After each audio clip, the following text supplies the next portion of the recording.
galip çıksan o ilan dindadey akan aylansın boyun değil. Galip çıksan o ilan dindadey akan aylansın boyun değil.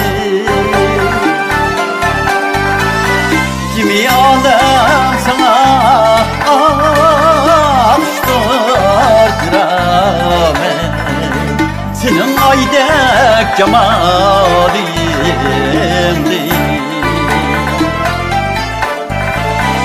Düşliman bileğimni ehtiramam,